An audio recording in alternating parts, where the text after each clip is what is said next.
ABR, alam bengi rahmat. Awan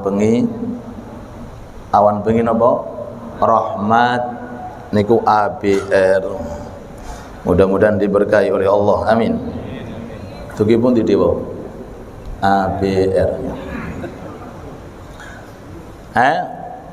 Pun kalau ada orang seharinya tidur 8 jam, tidur 8 jam, masuk mubah niku. 8 jam tidur, umurnya 60 tahun, berarti 20 tahun tidur. Tinggal berapa? 40 tahun jenengan hitung. Sholat berapa menit? Ngopi ini berapa menit? Kata sholatin apa kata ngopi ini? Sing jelas, ngopi napa sholat? Nah, ngopi. Tapi kalau jenengan tahu ilmunya, semisal contoh tidur saja loh, belum yang lainnya, maka dinilai ibadah. Apa di antara niat ketika kita tidur? Satu, supados saged bangun tahajud. Ketika jenengan ada kerentek sebelum tidur, saya tidur dengan tujuan agar nanti tidak kelewatan sholat tahajud, atau supaya aku tidak ketinggalan sholat subuh. Niku sudah tercatat nilai ibadah semasa jenengan tidur. Allahumma shalli ala Muhammad.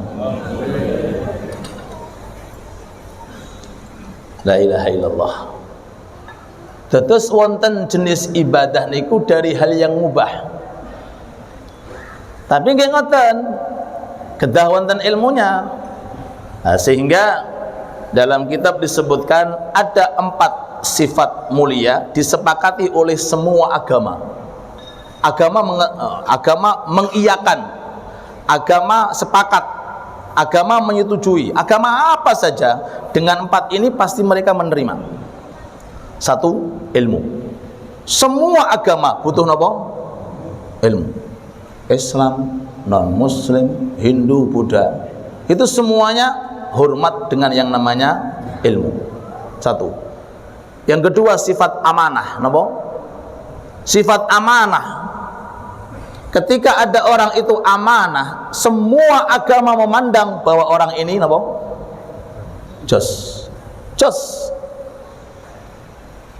Sebelum kita bahas masalah agama, kalau di dalam orang itu ada amanah, napa niku amanah? Bisa dipercaya, omongane kena napa dipegang. Janjinya kena dipegang, bisa dipegang. Semua agama mengatakan ini orang baik, ini sifat baik. Yang ketiga, sifat zuhud. Napa zuhud niku? Tidak terlalu terlena dengan urusan dunia. Itu semua agama mengetahui. Boten rakus, boten gadai sifat tamak, niku sedanten agama mengakui. Dan yang ketiga, sifat ihsan. Apa itu ihsan? Berbuat yang namanya kebaikan. Ini 4 sifat semua agama mengakui. Dan yang paling inti dari 4 sifat pertama adalah ilmu. Zuhud tidak mungkin diraih kalau tidak ada ilmu. Amanah tidak mungkin bisa dikondisikan oleh orang kalau tidak memiliki ilmu. Semoga ilmu kita diberkahi oleh Allah. Amin ya rabbal alamin. Jenengan badhe tilem, jenengan niati supados jenengan niku saged bangun sebelum fajar dan supaya tidak terlambat salat napa fajar. Niku mohon diistiqomahkan.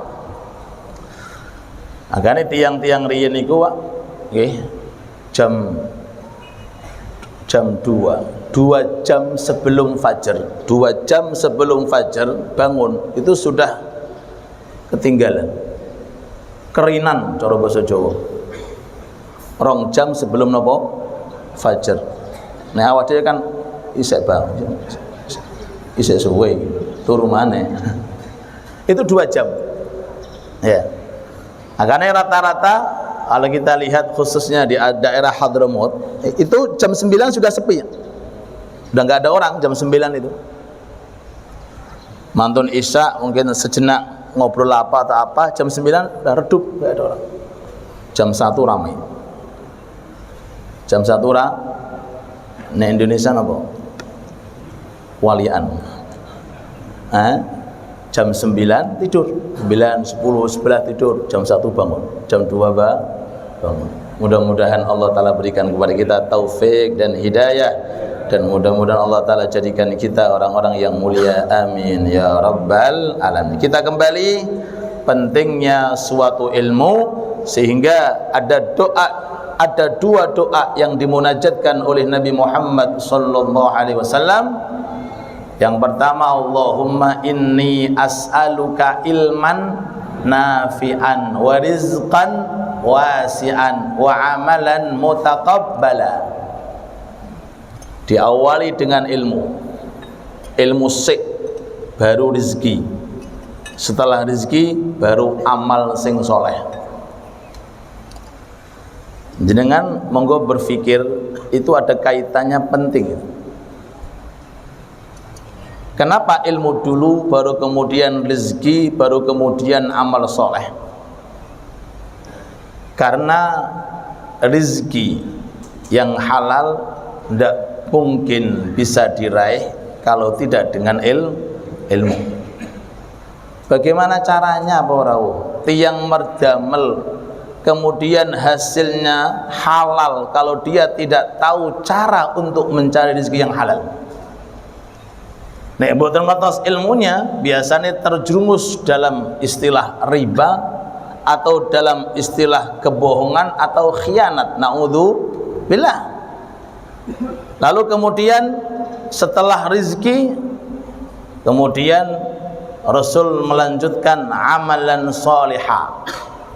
Bagaimana bisa meraih amal yang soleh, mutaqabbal, yang diterima, kalau tidak diikhtiari dengan makanan minuman yang sifatnya halal. Nah, niki satu sama lain saling terikat. Amal soleh maka diperlukan tenaga isi perut yang halal, rizqan halala. Rezeki yang halal maka bisa diraih dengan yang namanya ilmu yang bermanfaat. Didahulukan yang namanya ilmu. Doa yang kedua sering kita aturake, Allahumma inni a'udzubika min ilmin la yanfa wa qalbin la yakhsha wa nafsin la tashba wa min da'watin la yustajabu laha. Yang tadi Rasulullah memohon kepada Allah agar dikasih ilmu, rezeki, amal yang soleh. Yang doa kedua niki Rasul melindungkan diri. Pertama kali yang dilindungkan adalah ilmu, baru kemudian masalah nafsu, baru kemudian masalah yang namanya doa yang tidak dikabulkan oleh Allah. Menunjukkan apa ini? Urutan ini menunjukkan bahwa ilmu itu terdepan. Allahumma sholli ala Muhammad. Ilmu napa terdepan. Sehingga Imam Hasan Basri, Sayyidut Tabi'in, pemimpin para tabi'in, niku dawuh ngeten. Berarti kalau tabi'in, beliau mengambil ilmu dari para sahabat. Hasan Basri niki ibunya budak, ibunya hamba sahaya. Ibunya beliau niki dari kalangan hamba sahaya. Ya. Tapi beruntung karena berada di area zaman yang mulia, yaitu zamannya para sahabat. Jadi tidak mendapati Kanjeng Nabi. Beliau masih alit. Niku sering kadang-kadang ditinggal ibunya, disusui oleh salah satu istri baginda Nabi Muhammad sallallahu alaihi wasallam. Barokai air susu perempuan sing solihah dados Hasan Basri. Sebab sing nyusui perempuan ingkang salehah. Kalau yang nyusuin itu at-tiktokiyah, nah, al-facebookiyah, ya wallahu a'lam. Barokah air susu, ulama niku kadang-kadang sulit membedakan mana yang hadis, mana yang ucapan Hasan Basri, karena ada sisi kemiripan. Loh, luar biasa. Nah, di antara kata-kata beliau ketika ingin menunjukkan kemuliaan ilmu, beliau mengatakan suara goresan pulpen ketika digunakan nulis ilmu, suara niku setara dengan jenengan mengatakan subhanallah.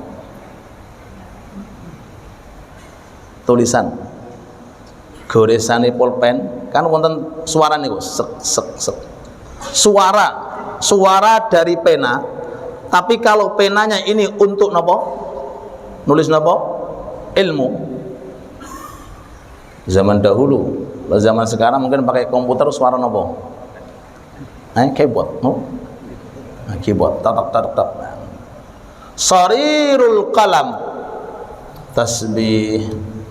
Gesekan pulpen yang keluar dari orang yang menggerakkan pulpennya itu senilai dengan tasbih. Wa kitabatul ilm, nulis ilmu, tulis mawon.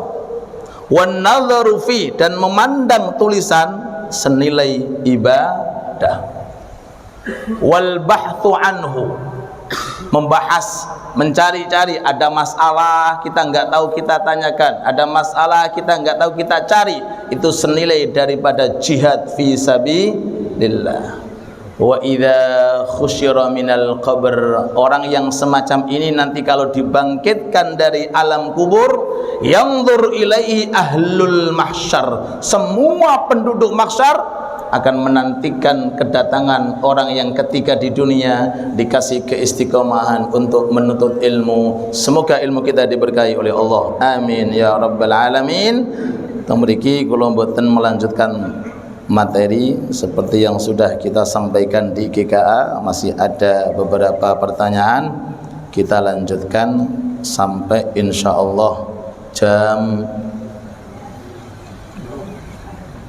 pinten jenengan? Kalau jam 12 sampai isyraq. Sebelumnya kita lantunkan zikir sambil diiringi dengan Ya Arhamar Rahimin, Ya Arhamar Rahimin, Ya Arhamar Rahimin,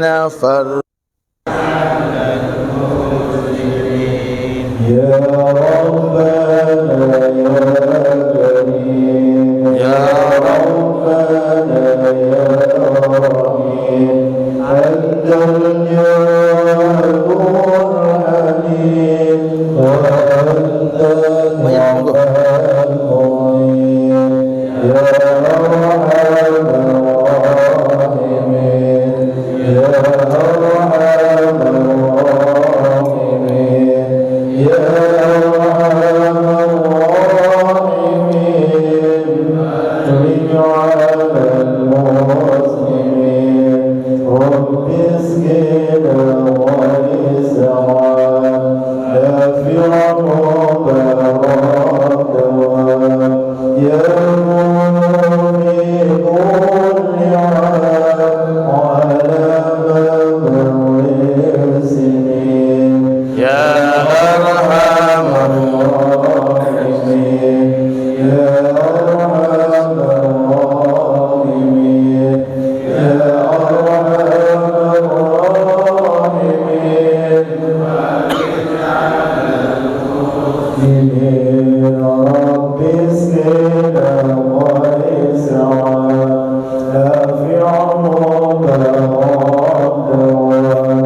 يرجو في كل عام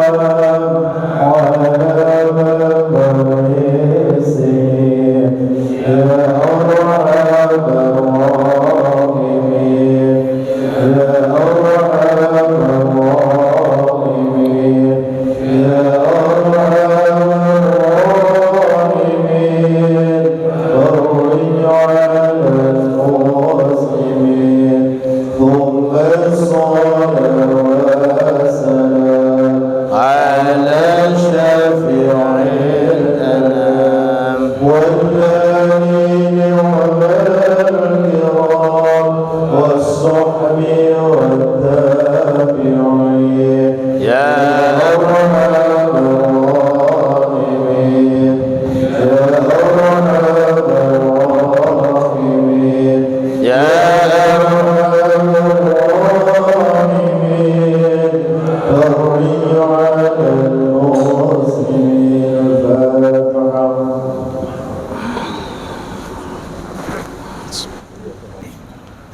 monggo sambil diunjuk sambil dicemil monggo.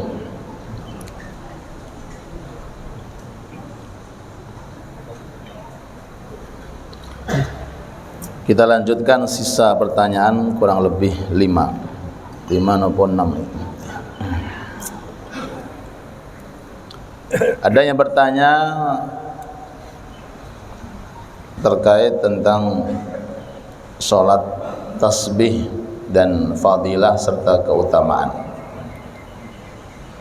Ini pertanyaan secara pribadi yang sampai ke Al-Fakir, cuma Al-Fakir menjawabnya di forum umum supaya semuanya bisa mengambil kemanfaatan. Sering kita lakukan khususnya ketika Ramadan. Ya, secara khusus. Tapi kalau pelaksanaannya maka dianjurkan kalau bisa setiap hari. Kalau bisa. Oke. Kalau nggak bisa seminggu sekali. Kalau nggak bisa sebulan sekali. Kalau nggak bisa setahun sekali. Cek 6 menit. Kalau nggak bisa seumur hidup sekali. Kalau nggak bisa, nggak usah urip.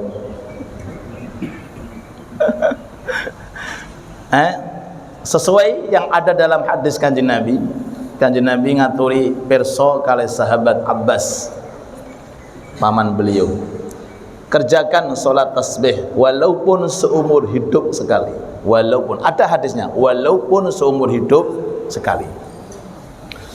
Karena fadilahnya menghapus 10 jenis dosa. 10 jenis dosa. Dosa yang kelihatan, dosa yang tidak kelihatan, dosa yang sengaja, dosa yang tidak disengaja, dosa yang dikerjakan di waktu malam hari atau di waktu siang hari, dosa yang dikerjakan dalam kondisi orang itu dalam kondisi kecil ataupun dosa itu dosa besar. Yang jelas 10 dosa dihapus oleh Allah Ta'ala barokai sholat tasbih. Riwayat pertama. Riwayat yang kedua, jikalau ada seseorang itu dia memiliki dosa sebanyak butir-butiran kerikil yang ada di dunia. Wonten tiyang duwe dosa saking katahe sampai sesuai bilangan kerikil yang ada di permukaan bumi. Itu bisa dihapus sangat mudah bagi Allah dengan yang namanya sholat tasbih. Riwayat yang ketiga, jikalau ada seseorang seandainya memiliki dosa hari demi hari, dosa dihitung sekian-sekian sampai seperti bilangan buih lautan. Untuk berapa bilangannya? Gak pernah hitung. Maka dosanya akan diampuni oleh Allah. Niku barokai sholat tasbih, barokai sholat tasbih. Ya alhamdulillah di daerah Gresik sekitarnya niki diamalkan khususnya di bulan Ramadan, wabil khusus di malam-malam ganjil.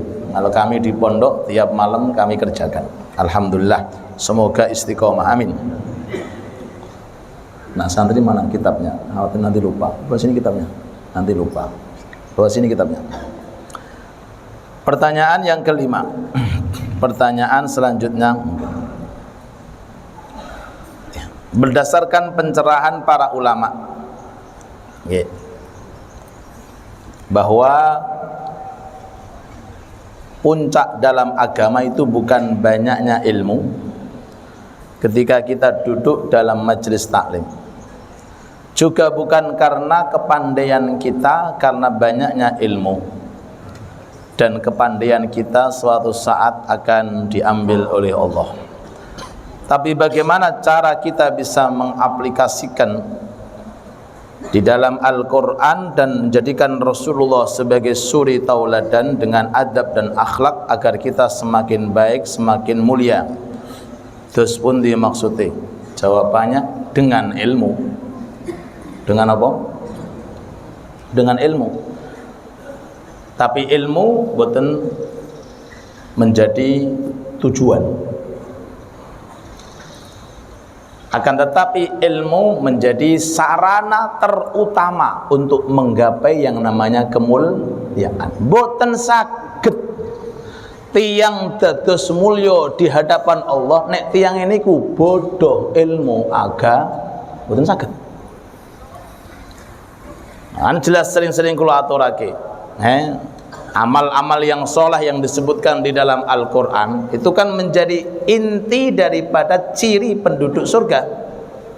Wattini wazzaitun waturi sinin laqad khalaqnal insana fi ahsani thumma radadnahu asfalasa illa alladhina amanu wa amilus amal sing soleh. Yuk nopo carane kalau kita nggak punya ilmu? Satu, Surat Al-Asr, wal asri innal insana lafi khusrin illal ladzina amanu wa amilus sholihat.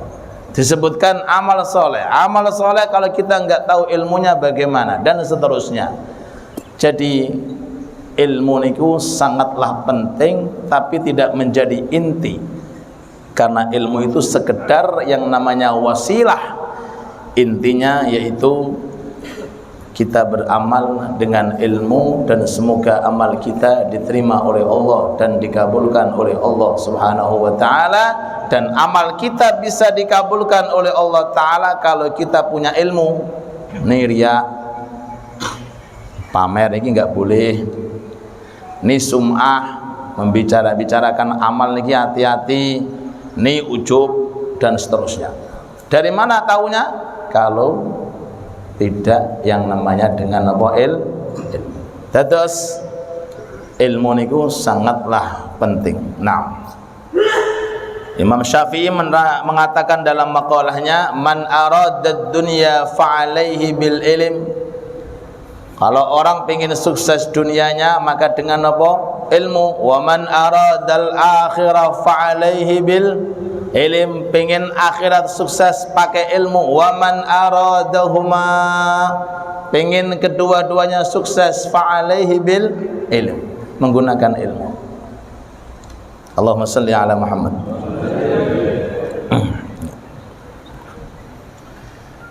La ilaha illallah Muhammad Rasulullah.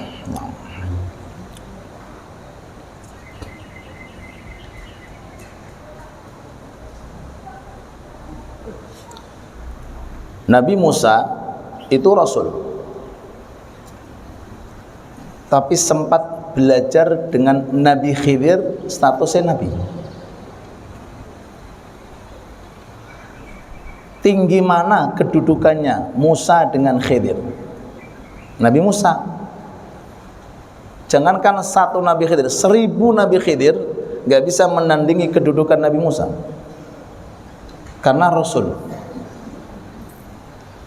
Tapi untuk urusan ilmu, Nabi Musa berangkat keluar dari desanya untuk mencari Nabi Khidir karena ilmu. Niku sekelas Nabi Musa, apalagi sekelas Abdur Rauf. Demi ilmu berangkat Nabi Musa. Boten di rumah sekedar nonton live, walaupun itu penting. Boten di rumah sekedar memperkaya ilmu dengan buku, walaupun itu penting. Tapi ada yang lebih penting, keluar jalan kaki. Bukan sehari 2 kali, berbulan-bulan. Dengan bayangkan zaman dahulu. Zaman sekarang ada mobil, ada sepeda motor, masya Allah, ngaji duduk di masjid untuk nopo? Kopi. Sebentar lagi untuk nopo lagi? Piringan. Mudah-mudahan rezekinya berkah, manfaat. Ya Allah, berikanlah keberkahan dan kelapangan bagi setiap para donatur dan orang-orang yang membantu untuk melancarkan majelis taklimmu ya Allah. Amin ya rabbal alamin. Panjangkan umur mereka semuanya, karuniakanlah semuanya dzurriyyah yang saleh dan salihah, dan jadikan mereka insyaallah orang-orang yang wafat dalam kondisi husnul khatimah. Kemudian Nabi Musa ini tidak dikasih sama Allah Ta'ala letak di mana Nabi Khidir berada, cuma tanda-tanda tok. Jangan bayangin mau ning di cara goleki Khidir niki ning di, kata Allah, mbah goleki dhewe. Cobi kalau seandainya ada pamflet hadiri majelis taklim, lokasi cari sendiri. Ya napa jenengan? Ya napa jenengan? Ayo. Ayo ning ndi wallahu a'lam, cari sendiri. Tapi subhanallah, lokasi jelas, kemudian ada apa? GPS dikirimkan. Gimana nggih? Nabi Musa nabi, rasul. Nabi Musa itu rasul. Rasul itu sudah segala-galanya, tapi karena mengajarkan kepada kita alangkah pentingnya ilmu, sehingga Nabi Musa keluar dengan Nabi Yusha bin Nun, itu pun dapat berapa? 3 hikmah. Kok sampai 3 tok? Nggih, karena Nabi Musa banyak komplainnya. Banyak apa? Komplainnya. Kata Rasulullah, kalau Musa itu diam, dia akan dapat ilmu banyak dari Nabi Khidir. Setelah selesai sekian ilmu diajarkan, kurang lebih 3, hendak pamitan, Nabi Khidir lihat ada burung sedang minum di tepi pantai. Nabi Khidir mengatakan, wahai Musa, ilmuku, ilmunya malaikat, ilmunya Nabi Rasul, ilmunya para ulama yang sudah dimiliki atau yang belum dimiliki, itu ibarat seperti air yang baru masuk ke dalam paruhnya burung. Yang tersisa lautan, itu ilmunya Allah. Makanya bukan habis materi, walaupun berapa ribu majelis taklim, nggak mungkin menghabiskan materi ilmu. Mudah-mudahan kita panjang umur, berkah, manfaat. Saya ini penggemar burung berkicau. Ono eta kok.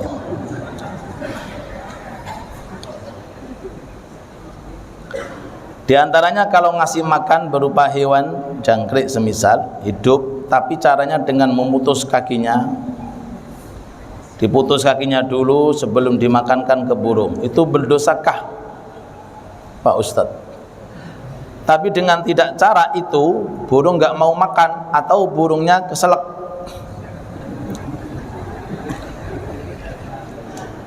Dan kalau seumpamanya diiringi dengan istighfar, gimana Pak Ustadz? Ya napa nih? Jawabannya jamaah colno wae, colno. Niki jawabannya jamaah nggih, kok sangat setuju colno wae wis. Wis ben golek mangan dhewe. Aman. Kanjeng Rafiq masuk Ustaz. Masuk. Nggih pun colno wae wis. Golek mangan-mangan dhewe gitu. Nah, tapi apakah enggak boleh? Boleh. Nggih, boleh. Kalau diniati tujuannya untuk menghibur, kita terus diniati untuk apa malah ini? Untuk apa jangan niati? Jual. Antos-antos kalau digunakan untuk berlomba. Kalau diniati untuk menghibur diri, lihat dengar suaranya, nah itu wajib. Dengan catatan jangan sampai terlantar. Kalau sengaja dilantarkan tanpa dikasih makan, mati, berarti kan zalim. Kalau sudah masuk zalim, dosa apa betul? Ya, dosa. Salah satu perempuan Bani Israel dalam suatu hadis masuk neraka karena sebab melantarkan kucing. di kerangkeng, enggak dikasih makan, enggak dikasih minum, dibiarin sampai mati. Dakhalatin nar fi hirratin imra'atun min bani Israil, masuk ke dalam neraka hanya karena melantarkan yang namanya kucing. Lah terus bagaimana ini jawaban? Nggih, kula setuju tadi, diculno luwih aman. Nggih, dalam hadis disebutkan, innallaha katabal ihsana ala kulli syai'in fa idza qataltum fa'silul qitlah wa idza dzabhtum fa'silu dzibha. Allah taala itu menentukan dan apa itu? Allah taala itu menentukan kebaikan pada setiap sesuatu. Kalau Anda ingin menyembelih, maka sembelihlah dengan yang baik. Qataltum. Kalau Anda ingin membunuh, maka bunuhlah dengan cara yang baik. Jadi membunuh dibolehkan dengan cara yang baik, menyembelih pun juga dianjurkan dengan cara yang baik. Semisal yang boleh dibunuh cecak. Nggih. Niku di antara hayawan boleh dibunuh. Kalau jenengan bunuhnya dicincang-cincang, potongi buntute sik, apok kowe. Hah? Sikile sik. Niki mboten pahala tapi dosa. Kenapa? Karena tidak baik dalam membunuh. Bagaimana cara? Dibanting. Tepek. Sekali mati 100 kebaikan. Ternyata gak mati. Banting malih. Bel. Baru mati 50 kebaikan. Loh kenapa? Karena pengen dipinduk, jadi dikurangi pahala nih. Nah sekali banting mati 100 kebaikan. Mari kita berburu cecak. Loh. Begitu pula ketika menyembelih hayawan nopo, awas, jangan sampai menyembelih 2 kali. Bagaimana menyembelih 2 kali? Goloke didudono, rasakan ini. Nih kono kambing niki napa goloke ngungkali di depannya mata, lihatlah ini. Kata Nabi, "Iku wis mati, sebelum mati sudah mati." Kenapa? Karena dia apa? Diiming-imingi mbek golok. Kalau hendak ingin menyembelih, maka jangan tampakkan pedangnya atau goloknya di depannya. Walaupun itu sekelas hayawan punya napa perasaan. Melihatnya dia itu subhanallah termasuk sudah menyakiti. Allahumma shalli ala Muhammad. Pernah disebutkan dalam kitab, ono domba nyemplungke golok ning sumur. Jadi pernah mau disembelih ngoten niku Pak. Dipantau. Subhanallah, domba niki jalan sendiri golek golok. Dapat goloke dicemplungin di sumur. Berarti napa? Ya nek iso aja dipateni. Paham nggih? Lah, semacam ini bagaimana? Tujuannya napa jenengan? Kalau tujuannya benar-benar ingin memberikan makan burung, monggo. Betul nonton masalah. Tapi kalau tujuannya untuk memberikan apa? Makan apa? Burung. Tapi kalau tujuannya untuk menyiksa, naudzubillah, niki sing mboten angsal. Nggih, lil wasail hukmul maqasid, segala sesuatu itu tergantung yang namanya napa? Tujuan. Kalau tujuannya untuk memberikan makanan burung, nggih mboten wonten masalah. Wallahu taala alam. Terakhir, bunti diwau. Saya penggemar kucing, ono maneh. Sing mang penggemar burung, ini penggemar kucing. Saya penggemar kucing dan cukup banyak peliharaan saya. Begini Ustadz, sebagian kucing-kucing saya ada yang saya sterilkan via dokter sehingga kucing tersebut tidak bisa berkembang biak beranak. Napa niki bahasane? Dikebiri. Kebiri. Berdosakah saya? Padahal kucing-kucingku makan, padahal kucing-kucing tak kasih makan, minum, kesehatan selalu terjamin. Terima kasih.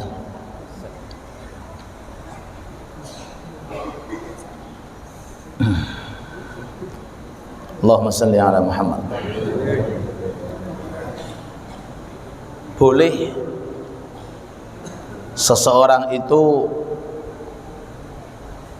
mensterilkan atau bahasa ngebiri ngeten nggih hayawan dengan syarat satu, hayawannya bisa dimakan. Hayawan ini bisa dimakan. Berarti kalau tadi nggak boleh. Yang kedua, hayawannya selama atau semasa dia masih kecil. Nek wis gede ojo. Selama masih kecil boleh dikebiri. Terus ketiga, cara untuk melakukan tersebut dilihat zaman masa yang yang mendukung. Jadi jangan terlalu dingin masanya waktu itu atau terlalu panas. Jadi masanya niku jauh niku sedang. Ini ketiga, hayawannya harus bisa dimakan. Yang kedua, ketika melakukan itu di masa kecilnya. Yang ketiga, lihat kondisi udaranya, cuacanya. Apa tujuannya? Niki tujuannya supaya dagingnya jos, supaya dagingnya enak. Karena ngapunten sangat. Dalam ilmu perkambingan kalau ada domba, kalau ada domba isik joko ting-ting niku dagingnya enak. Kalau ada domba belum pernah dan tidak pernah nah niku isik joko ting-ting niku dagingnya enak. Tapi kalau ada domba bolak-balik itu dagingnya rasanya beda. Niki sekedar urusan perdagingan. Tapi nek kula sementing tinggal makan apa saja dimakan. Apalagi sekelas kepala kambing makan. Haji Naim. Paham nggih? Nggih. Dados niku kalau tiga syarat ini tidak ada, maka tidak boleh, karena tujuannya ngebiri itu untuk litibil lahm, supaya dagingnya itu enak. Tujuannya supaya dagingnya enak, ada kemanfaatan kembali kepada orang. Kalau tadi kucing tadi apa manfaatnya? Sampai di dalam ilmu fikih haram. Okay? Haram menutup secara totalitas supaya nggak punya anak. Betul langsung. Secara totalitas betul langsung. Ya, kecuali kalau memang ada udzur syar'i tertentu. Kecuali ada udzur syar'i tertentu. Sampai kalau seandainya perempuan pengen nggak head, setiap bulan biar enak, bisa ngaji, bisa ngerjain, saya mau minum pil, boleh, dengan catatan satu, tidak merusak janin, tidak merusak rahim. Yang kedua, tidak mengakibatkan penyakit. Yang ketiga, dapat izin dari seorang suami. Wallahu taala. Bon, niki yang terakhir. Dari tadi kok terakhir masih terus nih. Waktu sudah masuk. Kita tutup insyaallah di Masjid Babus Salam. Masih ada 3 pertanyaan. Semoga ilmu kita diberkahi oleh Allah Subhanahu wa taala. Wonten. Nggih. 1, monggo.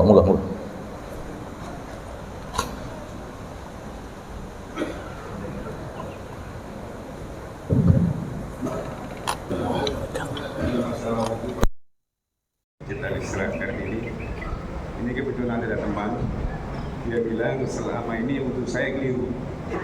Saya tanya, bagaimana wudhu saya itu dari siku turun ke telapak tangan.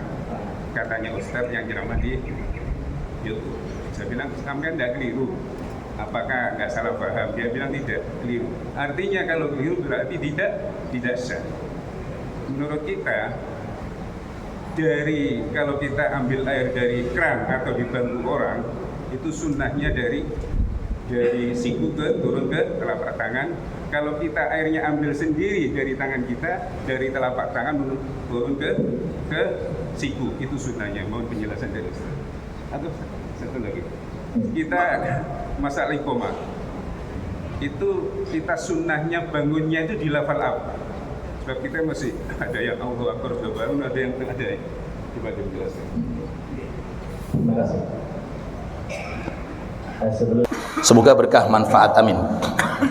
Yang pertama, kenapa yang dibahas masalah tangan? Kenapa enggak muka juga dibahas? Kenapa enggak kaki juga dibahas? Kan anggota yang wajib dibasuh itu kan muka, tangan, dan kaki. Kenapa yang dibahas kok cuma tangan tok? Satu. Dan yang kedua, di dalam Al-Quran itu tidak ada kapan dimulai, di mana dimulainya, terus bagaimana cara membasuhnya, tidak. Yang ada pokoknya yang penting dibasuh. Faghsilu wujuhakum, basuhlah muka. Silahkan, dari mana kita basuh muka? Mana? Apakah dari atas? Atau dari jenggot? Atau dari sini, pipi, kanan, kiri? Mboten wonten keterangan nih.